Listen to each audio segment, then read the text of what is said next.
Assalamualaikum warahmatullahi wabarakatuh. Pertama-tama, marilah kita panjatkan bersyukur kehadirat Allah Subhanahu wa taala di mana kita telah diberi kenikmatan, diberi kesehatan, panjang umur sehingga kita semua bisa berkumpul di tempat yang insya Allah diberkahi ini. Sholawat serta salam kita haturkan kepada junjungan kita Nabi Agung Muhammad Sallallahu Alaihi Wasallam. Semoga kita semua mendapatkan syafaatnya kelak di hari akhir nanti. Amin. Amin ya robbal alamin. Saya di sini akan bercerita singkat tentang perjuangan dakwah Rasulullah saat di kota Mekah. Dakwah Rasulullah Shallallahu Alaihi Wasallam diawali dengan turunnya wahyu pertama, yaitu surah Al-Alaq ayat 1-5. A'udzu billahi minasyaitonir rajim. Bismillahirrahmanirrahim. Iqra bismi rabbikal ladzi khalaq. Khalaqal insana min 'alaq. Iqra wa rabbukal akram.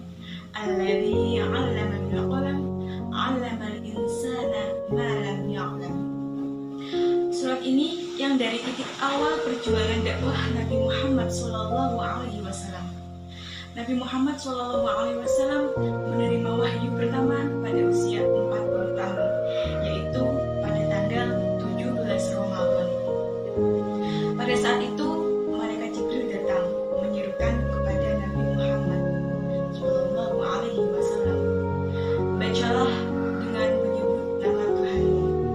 Nabi Muhammad SAW awalnya merasa ketakutan dan gemetar. Surah Al-Alaq ayat 1-5 itulah yang menjadi tanda awal mula diangkatnya Nabi Muhammad SAW menjadi seorang Rasul. Kemudian dalam kurun waktu 23 tahun, Nabi Muhammad SAW menerima wahyu dari Allah secara berangsur-angsur. Ayat-ayat yang diturunkan pun sesuai dengan kejadian yang terbaru atau faktual, sehingga pada setiap ayat yang diturunkan hampir semuanya itu ada asbabun nuzulnya. Ayat-ayat yang diturunkan tersebut kemudian disatukan menjadi mushaf atau disebut dengan Al-Quran. Kemudian ada ajaran dakwah Nabi Muhammad SAW. Yang pertama itu ada akidah.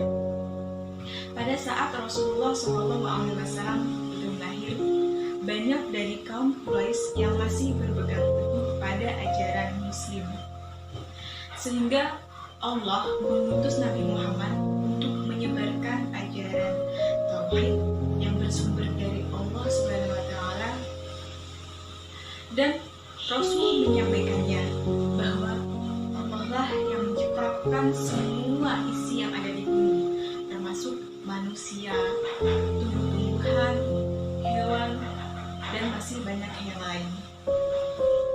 Yang kedua yaitu ada akhlak.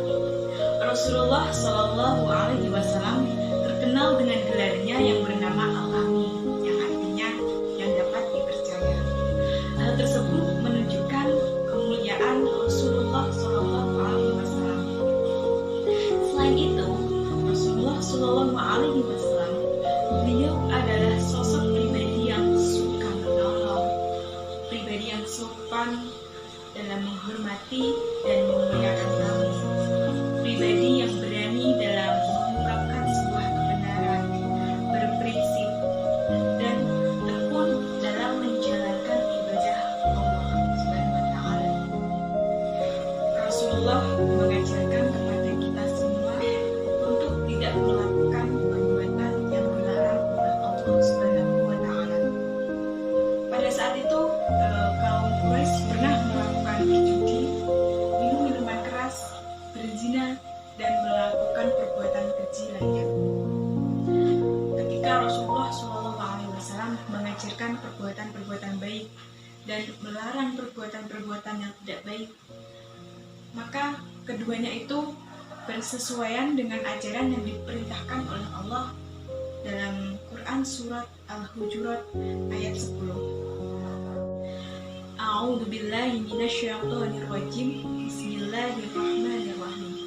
Innamal mu'minuna ikhwatun wa aslihu baina akhwaikum wattaqullaha la'allakum turhamun. Yang artinya, orang-orang yang beriman itu sesungguhnya bersaudara. Sebab itu damaikanlah mereka berdua itu dan takutlah kepada Allah supaya kamu mendapatkan rahmat. Rasulullah SAW diutus oleh Allah Subhanahu wa Ta'ala untuk membenarkan sifat dan perilaku kaum Quraisy, di mana Rasulullah SAW ini menyeru kepada kaum Quraisy supaya mereka tidak melakukan perbuatan yang keji, perbuatan yang dilarang oleh Allah Subhanahu wa Ta'ala. Apabila mereka melakukannya, maka ia akan mendapatkan azab dari Allah. Sekian cerita yang dapat saya sampaikan tentang perjuangan dakwah Nabi Muhammad SAW di Mekah. Semoga apa yang saya sampaikan tadi bermanfaat bagi kalian.